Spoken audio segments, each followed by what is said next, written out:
Voilà, nous allons partager la parole de Dieu. Je bénis l'Éternel parce que depuis qu'on a commencé les cultes de ce matin, Dieu n'a fait que parler. Donc tous les termes que j'avais préparés pour partager avec vous, Dieu a utilisé puissamment les groupes de louanges pour nous parler. Voilà, nous allons prendre nos Bibles, nous allons aller dans le livre de Matthieu chapitre 14. Matthieu chapitre 14.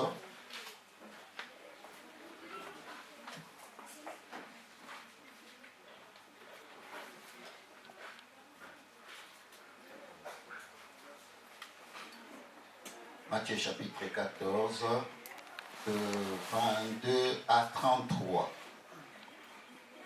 Un texte que vous connaissez. On vous a déjà prêché de plusieurs manières. Mais aujourd'hui, Dieu veut encore nous parler au travers de ces textes. Je lis au nom du Seigneur. La parole de Dieu déclare: aussitôt après, il obligea les disciples à monter dans la barque et à passer avant lui de l'autre côté, pendant qu'il renverrait la foule.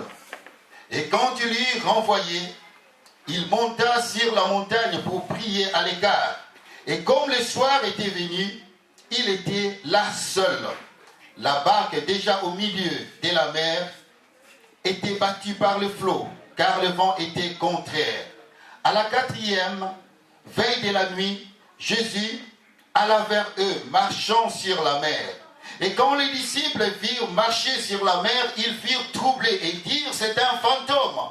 Et dans leur frayeur, ils poussèrent des cris. Jésus leur dit aussitôt: rassurez-vous, c'est moi, n'ayez pas peur. Pierre lui répondit: Seigneur, si c'est toi, ordonne que j'aille vers toi sur les eaux. Et il dit: viens, Pierre. Il dit: viens. Pierre sortit de la barque et marcha sur les eaux pour aller vers le Seigneur Jésus. Mais voyant que le vent était fort, et il eut peur, et comme il commençait à enfoncer, il s'écria: Seigneur, sauve-moi. Aussitôt Jésus étendit la main, le saisit et lui dit: homme de peu de foi, pourquoi as-tu douté? Et ils montèrent dans la barque et le vent cessa. Ceux qui étaient dans la barque vinrent se prosterner devant Jésus et dirent: tu es véritablement le Fils de Dieu. Amen. Amen.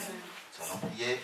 Seigneur Dieu de grâce, Dieu de bonté, Papa, je te bénis, je te rends la gloire pour ce que tu es, pour ce que tu fais dans la vie de chacun de nous, Seigneur. Merci, Seigneur Dieu, tu nous fais encore grâce d'être dans ta maison de refuge, dans ta maison où nous venons pour te louer, te glorifier, te rendre de la gloire, Seigneur Dieu, et apprendre de ta parole.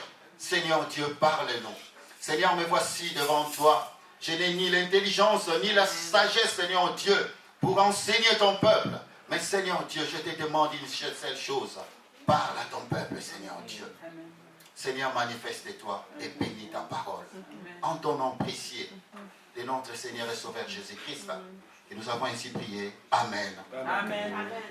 Voilà, comme je disais, c'est un texte que vous connaissez, qu'on vous a déjà prêché là-dessus. Mais Dieu utilise la même chose encore aujourd'hui pour nous parler.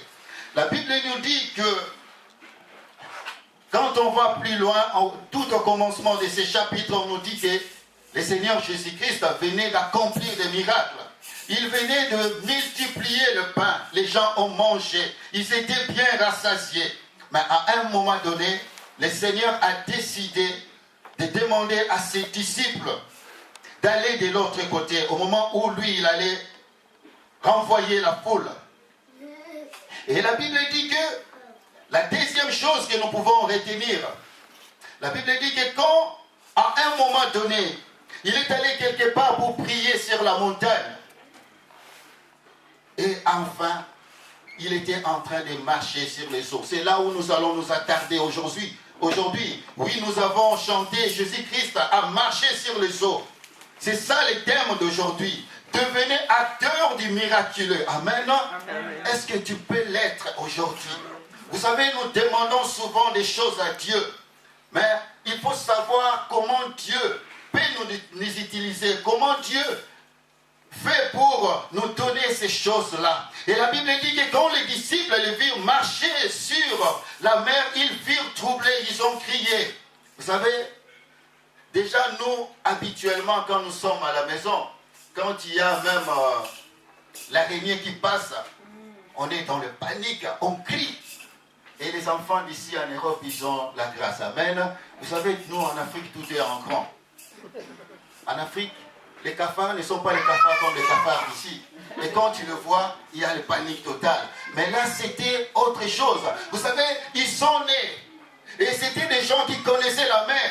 Ils se disaient que c'est impossible, quelqu'un ne peut pas marcher sur le eau. Évidemment, ils ont vu quelqu'un était en train d'approcher. Ils ont crié, ils ont dit non, ça ne peut être qu'un fantôme. Vous savez, quand nous sommes dans la panique, quand tout va mal, quand nous sommes en pleurs, la première des choses que Jésus-Christ fait, que le Seigneur Dieu peut faire dans nos vies, il nous rassure.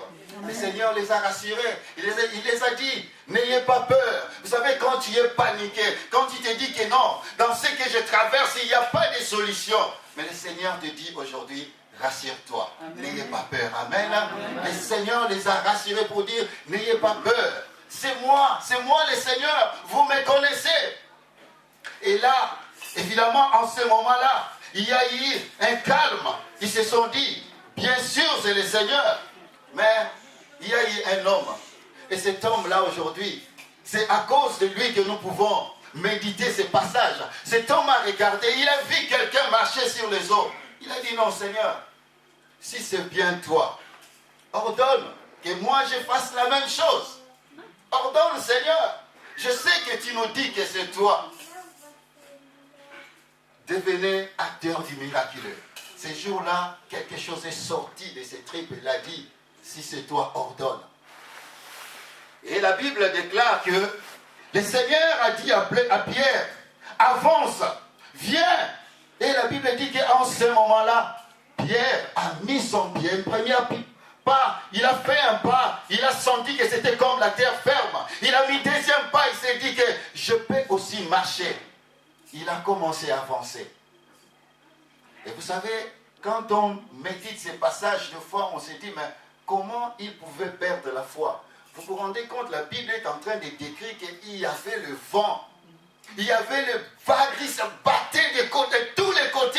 Et quand il a regardé, il a dit, mais oui, je marche sur les eaux. Mais quand il a regardé, vous savez, ça nous arrive également, nous, qui sommes là en tant qu'enfants de Dieu.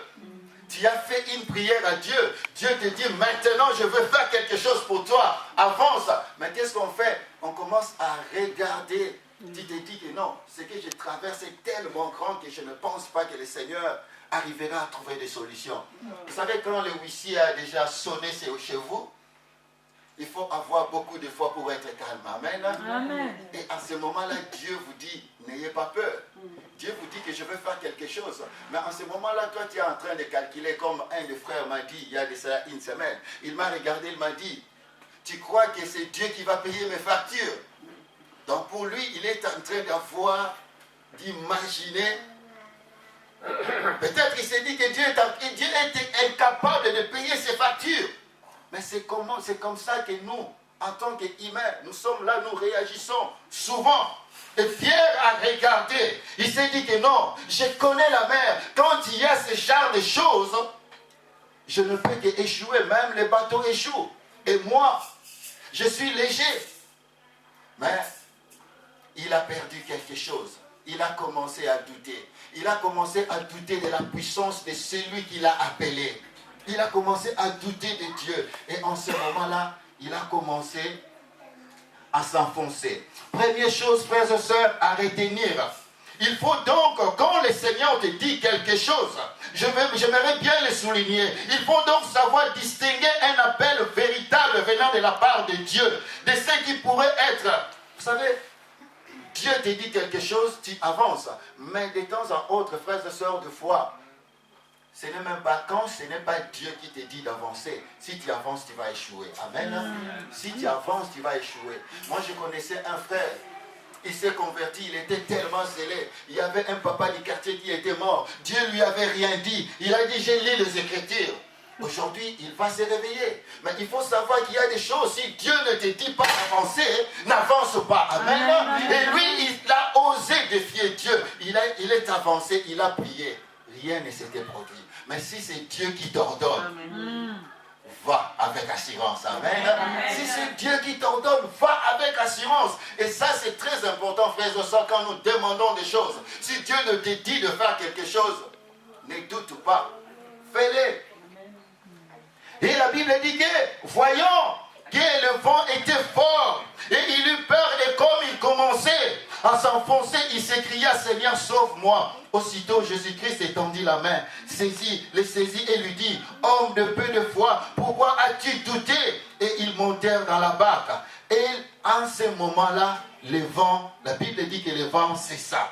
Ceux qui étaient dans la barque virent se prosterner devant Jésus-Christ et dire, tu es véritablement le Fils de Dieu. Vous savez que c'est tous ceux qui étaient dans la barque, ils connaissaient Jésus-Christ. Et c'était ces jours-là qu'ils ont su qu'il était véritablement le Fils de Dieu. Vous savez, ils ont dit qu'il était véritablement le Fils de Dieu, pas seulement parce que Jésus-Christ a marché sur les eaux, mais parce que Jésus-Christ a ordonné à Pierre de marcher sur les eaux. Amen.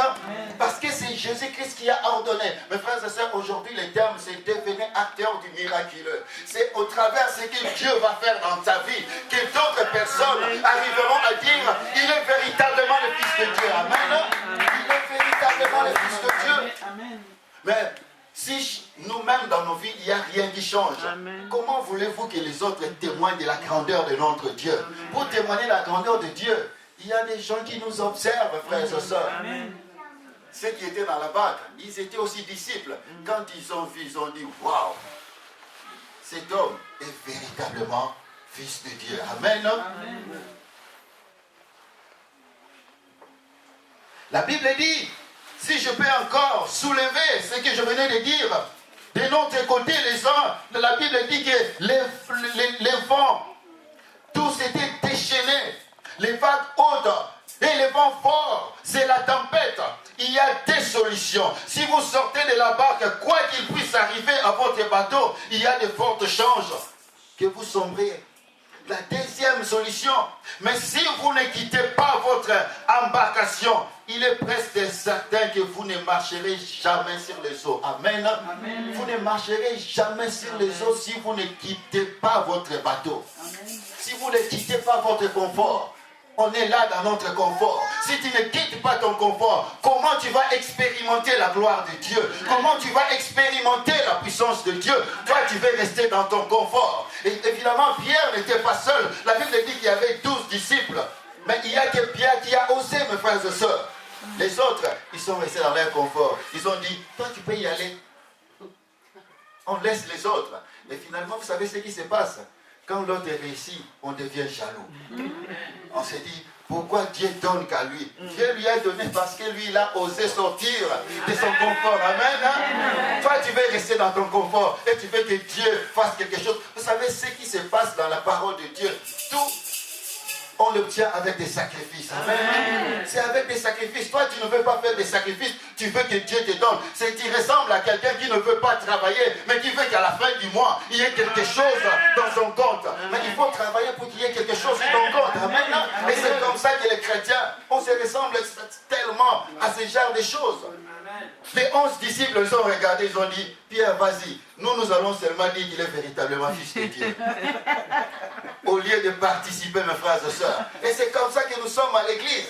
On est là, on se dit que non, notre Dieu ne fait rien. Notre Dieu ne fait rien parce que toi, tu restes dans ton confort. Quand on nous appelle, venez, il y a veillée de prière. Non, Seigneur, je suis fatigué, je rentre du travail, je suis fatigué, je vais rester sur moi. Et les autres qui vont aller, c'est eux que Dieu va bénir. Amen. C'est eux que Dieu va bénir.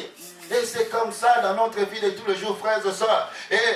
Et quand on ne reçoit pas, on court derrière les serviteurs de Dieu. Les serviteurs de Dieu ne peuvent rien. Mes frères et sœurs, c'est Dieu qui donne. Amen. Mais ce Dieu-là, il attend que tu fasses quelque chose. Il attend que tu quittes ton confort, comme Pierre l'a fait. Quitter le bateau pour faire ses pas des fois pour dire, Seigneur, comme tu me l'as ordonné, je vais le faire.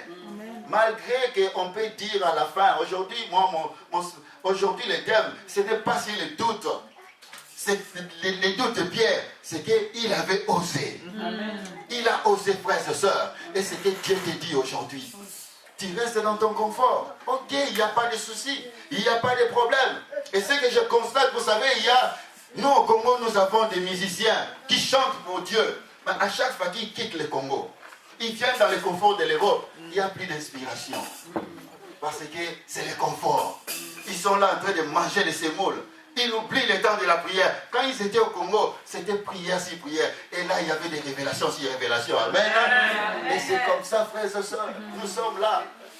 On vient, on court. Oh non, sur YouTube, il y a un serviteur de Dieu, un grand prophète de Dieu. Il ne peut rien pour toi, frères et sœurs. Il ne peut rien pour toi. Mais c'est lui qui a la force de te dire, viens et marche. Regarde à celui-là. Amen. Tu verras la gloire de Dieu comme il a dit. Tu verras la gloire de Dieu.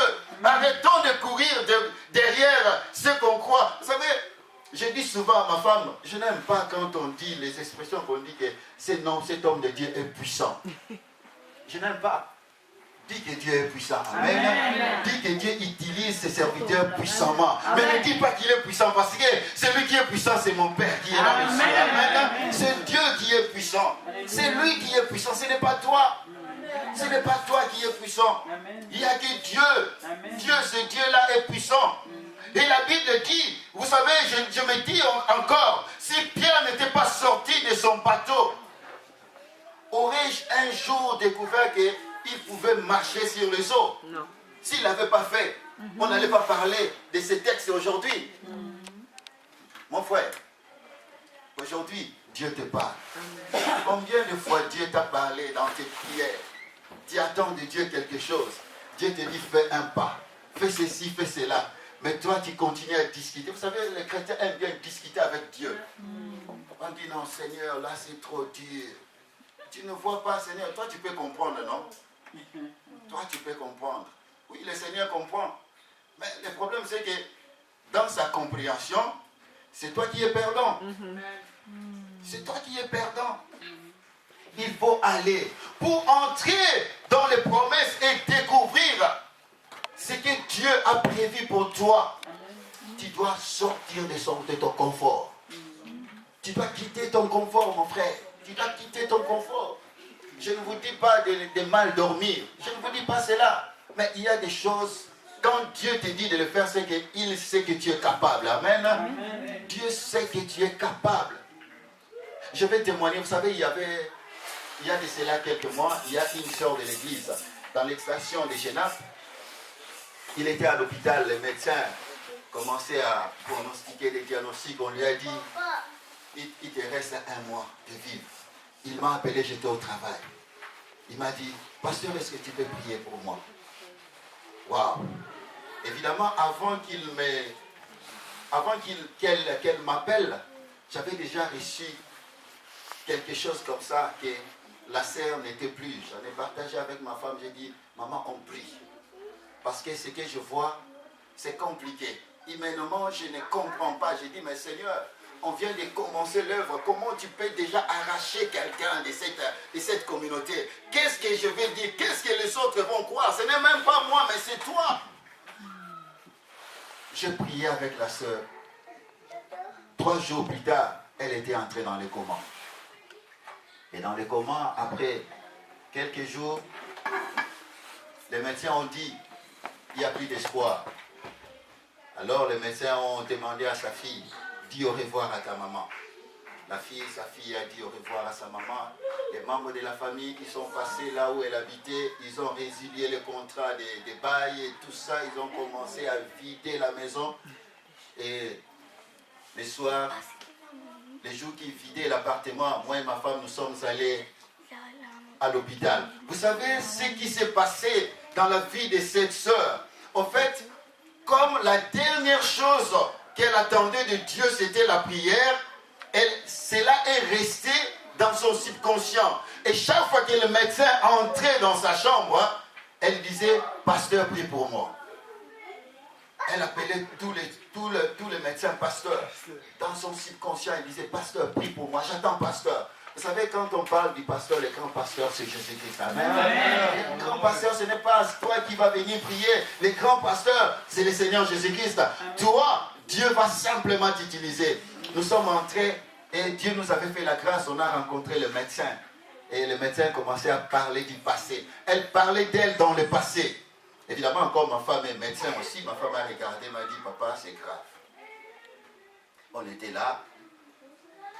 On parlait avec le médecin qui nous disait, waouh, ça fait déjà des années que je suis la sœur, mais je crois que cette fois-ci, c'est fini. Parce que quand une personne atteint ces stades, il n'y a pas le chemin de retour. Donc ça veut dire que c'est la fin. Donc le médecin disait qu'elle est devenue, comme le médecin aime bien le dire, un légume. Donc on ne paie rien. Il n'y a rien d'autre à faire. Et nous sommes restés là. Quand le médecin est parti, nous avons prié pour la sœur. Nous avons dit, Seigneur, toi qui connais la sœur, en ce moment, si les médecins disent que ce n'est plus son intelligence, mais ce qui est resté en elle, elle a besoin de son pasteur. C'est toi son pasteur. Seigneur, fais quelque chose. Nous avons prié. Mes frères et sœurs, au moment où je vous parle, la sœur la vit. Elle est sortie de l'hôpital. Elle vit. Le médecin nous a dit que impossible. Le médecin dit pendant ses 33 ans de carrière, il n'a jamais vu cela. Mais vous savez pourquoi Dieu a fait? Parce que la sœur savait qu'il y avait seulement une personne qui pouvait l'aider. C'était Jésus-Christ de Nazareth. Amen. C'était le Seigneur, mon frère, ma soeur. Nous sommes là en train de chercher Dieu. Mais Dieu te dit aujourd'hui, fais un pas et tu verras. Amen. Et si moi j'étais à la place de Pierre également, j'allais dire, Seigneur, viens seulement entre dans le bateau. Si c'était moi à la place de Pierre, je lui ai dit non, Seigneur. Viens, oui, tu as dit que c'est toi. Viens seulement entre dans le bateau, comme ça on est tranquille. Puisque nous savons qu'avec toi, nous sommes en sécurité. Mais ce jour-là, Pierre n'a pas fait comme moi. Moi, homme de peu de foi, c'est comme ça que j'allais agir. Pierre a dit que non, Seigneur, je veux faire comme toi. Je veux faire comme toi. Et il y a un mais. Et je dirais qu'il y a des catégories de personnes dans l'église. Il y a ceux qui osent et ceux qui n'osent pas. Des catégories. Ceux qui osent, c'est ceux-là qui avancent. Amen. Amen. Vous savez, même dans les ministères, on va voir, on est en train d'envier. Pourquoi le pasteur n'a pas fait que c'est moi qui sois à la place de ces frères-là qui jouent la batterie? Mais prends le temps de prier. Est-ce que le Seigneur t'a dit un mot? Non. Toi, tu as envie. Mais quand Dieu te dit, tu dois te réveiller à 1h du matin pour intercéder pour les autres, pour prier, tu vas te réveiller. Oui, tu vas dire, Seigneur, je suis fatigué. Tu sais que dans quelques heures, là, je vais aller travailler. Tu vas continuer à dormir.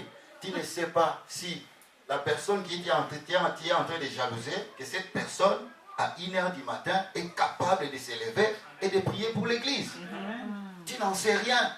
Mais on est toujours là, on cherche à voir des choses. Mais Dieu te dit aujourd'hui, il y a un sacrifice à faire. Amen. Dieu est prêt à te donner. Es-tu prêt à faire cela? Es-tu prêt?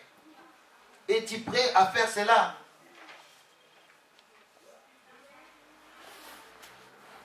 Et la Bible dit simplement que, comme je disais, c'est après avoir vu Pierre marcher sur les eaux que les disciples adorèrent Jésus, notre Seigneur, et qu'ils proclamèrent, tu es véritablement le Fils de Dieu. Matthieu 14, 33. C'est seulement à ce moment-là, comme je dis, il y a beaucoup de païens. Regarde l'église. Aujourd'hui, quand on voit ce qui s'est passé dans Actes des Apôtres, pourquoi on n'arrive plus à vivre ce genre de choses? Parce que les gens qui vivaient à cette époque-là, ils savaient écouter. Ils savaient faire confiance en Dieu. Ils savaient cela. Mais aujourd'hui, nous, ce n'est plus le cas. Et souvent, j'aime bien mes frères et sœurs qui aiment bien parler du passé. Quand j'étais... Mais quand tu étais, qu'est-ce qui s'est passé quand tu étais? Maintenant, tu me parles, tu es dans le présent. Pourquoi tu ne me parles pas du présent, tu me parles du passé? Parle-moi du présent. Est-ce qu'aujourd'hui tu es capable de faire les sacrifices pour le Seigneur? Est-ce qu'aujourd'hui, vous savez, la Bible dit que pendant toute son existence, le Seigneur Jésus-Christ, dès son vivant, il n'a pas été souverainement élevé. C'est la Bible qui le dit. Mes frères et sœurs, nous pouvons vérifier dans les Écritures. Il n'a pas été souverainement élevé. Il était Dieu, oui.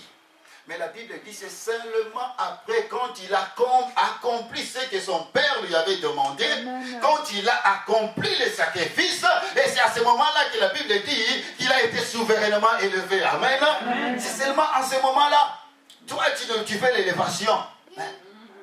Passe d'abord par les sacrifices. Amen. Passe d'abord par les sacrifices. Fais d'abord ce pas des pieds. Peu importe, même si tu vas douter après, peu importe. Aujourd'hui, je te dis, ne te pose pas la question. Ne te dis pas peut-être que si je fais un pas, demain les autres vont se moquer de moi. Peu importe. Toi, ce qui te concerne aujourd'hui, fais le pas de foi. Amen. Ce qui te concerne aujourd'hui, fais le pas de foi et avance avec Dieu. Et tu verras, comme Jésus-Christ avait dit à Marie, tu verras si tu ne vois pas la gloire de Dieu. Amen. Tu verras si tu ne vois pas. Ce Dieu-là est à l'œuvre.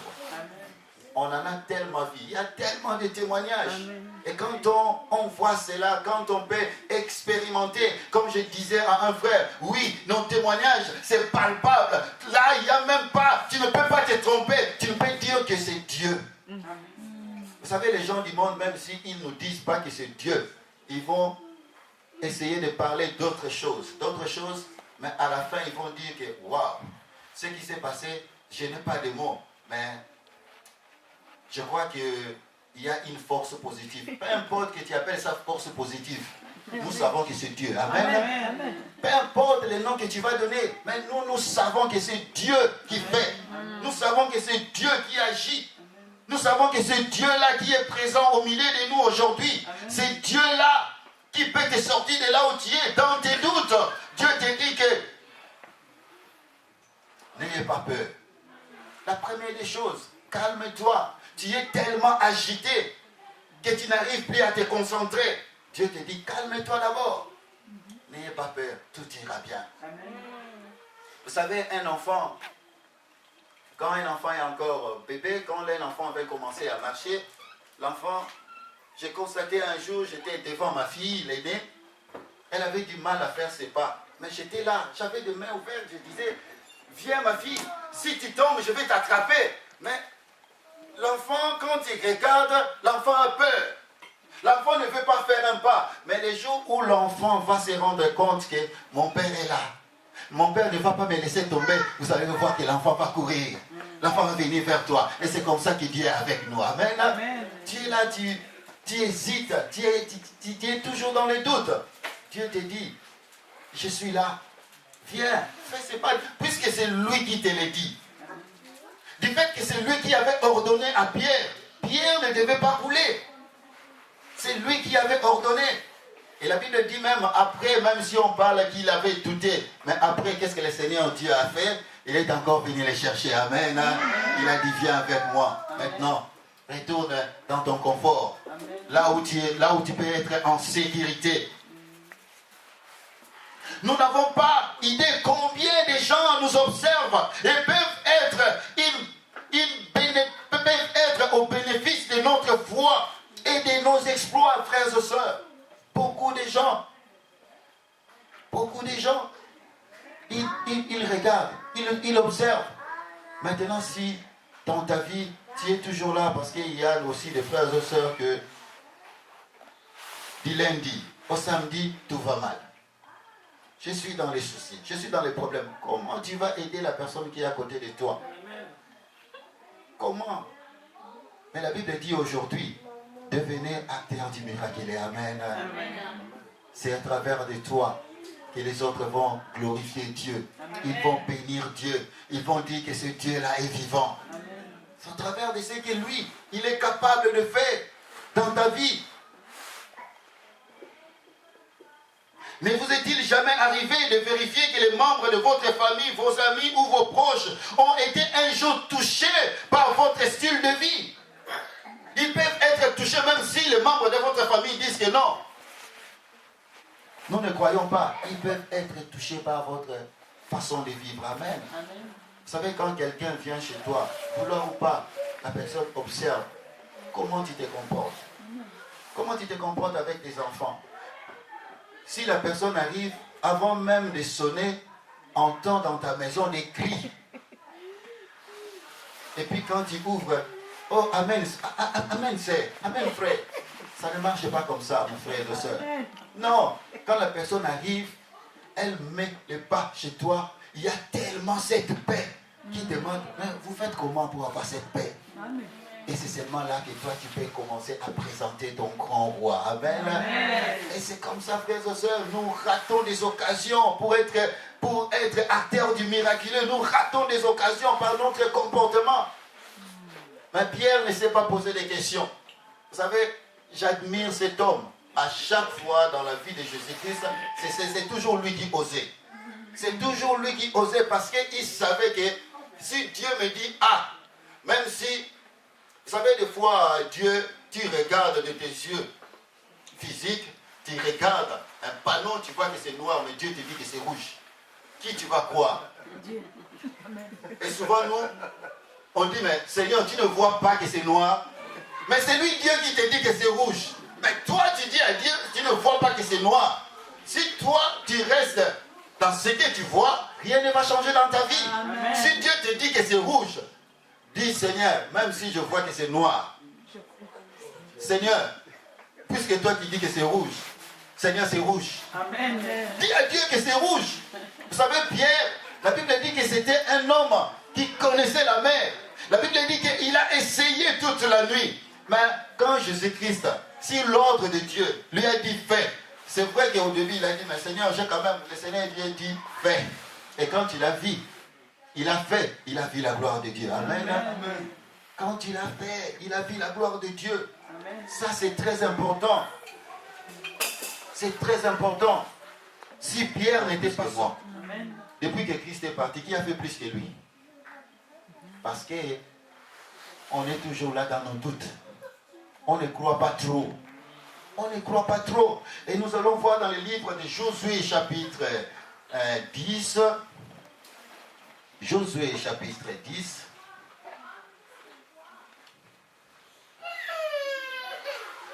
Josué, chapitre 10, versets 12 à 14.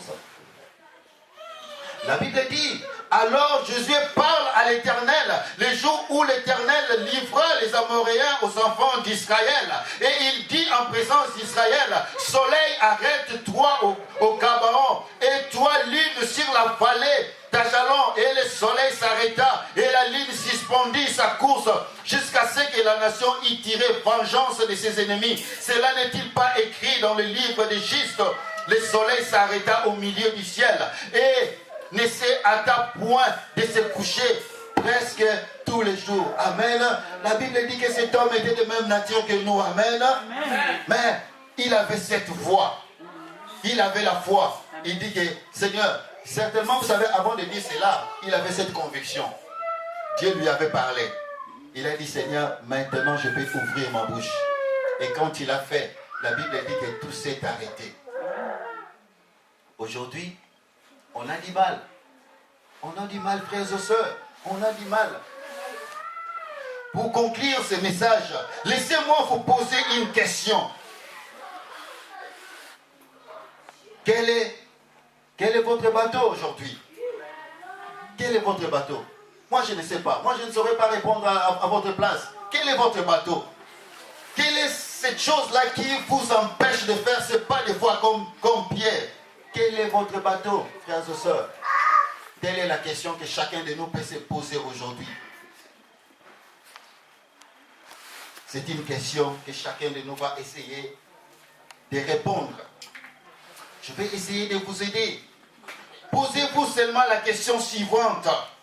Qu'est-ce qui, en moi, suscite le plus une sensation de peur, surtout lorsque je pense à faire un pas de foi?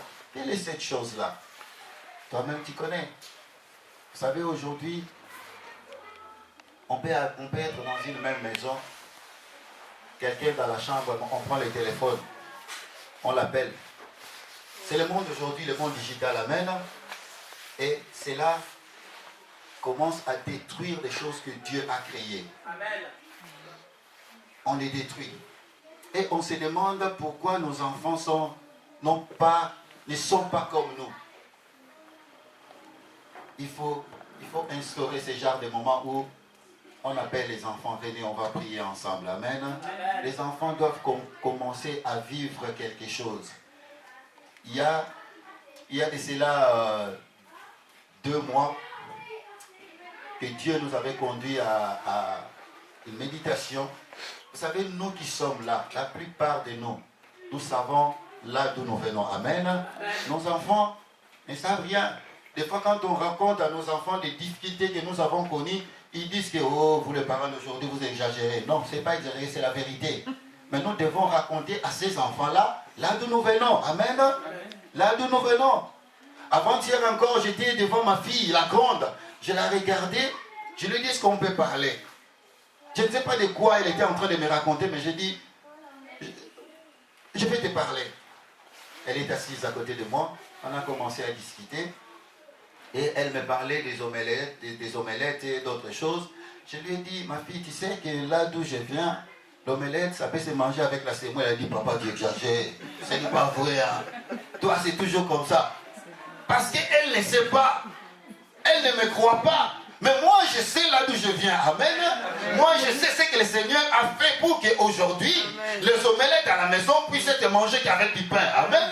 Et tellement que moi, je sais, cet enfant ne vient pas en Afrique. Elle ne sait rien. Je dois apprendre à ma fille. Ma fille, regarde. Aujourd'hui, si tu vois ça, c'est grâce à Dieu. Amen. Parce que je fais un pas de foi. Amen. Et c'est comme ça. Mais si on laisse les enfants là tranquilles, les enfants vont continuer à faire n'importe quoi. Et puis on s'étonne. Pourquoi mes enfants sont comme ça? Les enfants sont comme ça parce que tu ne parles pas avec eux. Tu dois expliquer à ces enfants-là, ils sont nés ici. Ces enfants-là, peut-être la souffrance que nous on a connue, là où on marchait 10 km à pied pour aller à l'école, et ils ne savent pas.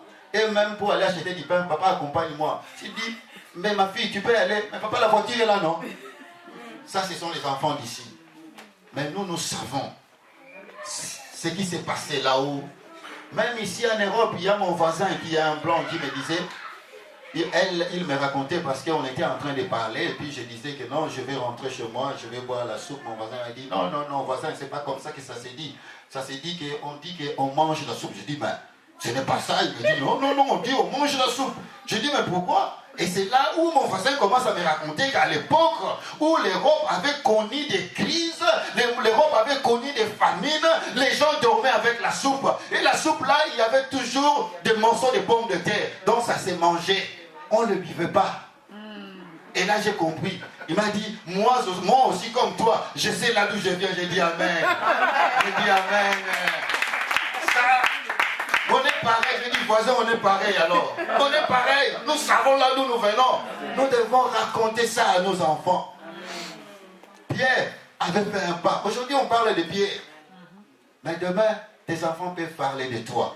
Pour dire que, la foi qu'avaient mes parents, c'est ce qui fait qu'aujourd'hui je ne peux pas quitter le Seigneur. Amen. Je ne peux pas quitter le Seigneur parce que j'ai vu ce que Dieu était capable de faire dans la vie de mes parents. Amen. Mais si l'enfant là ne voit pas, ça sera compliqué. L'enfant va ressembler aux 11 qui étaient là pour admirer, pour dire que véritablement il est le Fils de Dieu. Mais qu'est-ce que toi tu as fait? Mais qu'est-ce que toi tu fais? Rien du tout.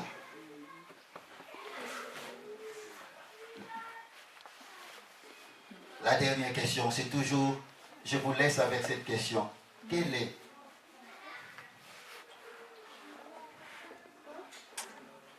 est votre bateau? Quel est votre bateau, frères et sœurs? Nous pouvons nous lever pour prier. Que chacun de nous s'examine. Que chacun de nous voit dans sa vie. Seigneur, aujourd'hui je veux être comme Pierre. Je ne veux pas être comme les 11. Je veux faire un pas de foi. Quand tu me diras de marcher sur les eaux, je le ferai. Parce que c'est toi qui l'as dit. Quand tu me diras que malgré que je suis fatigué, je vais aller à l'église, je le ferai.